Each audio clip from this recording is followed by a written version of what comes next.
眞子さまと佳子さまが姉妹揃ってオーケストラを鑑賞されました。秋篠宮家の長女眞子さまと次女佳子さまは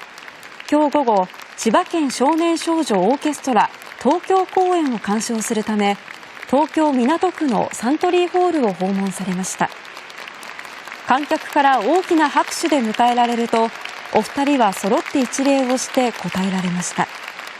このオーケストラは千葉県内の10歳から20歳までの男女で構成されていて、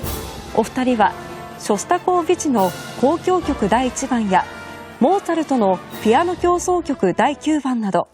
10代の若者が中心となって奏でる調べに聞き入り、曲が終わるごとに大きな拍手を送られました。演奏会の最後にはステージ上の演奏者らと笑顔で手を振り合い、会場を後にされました。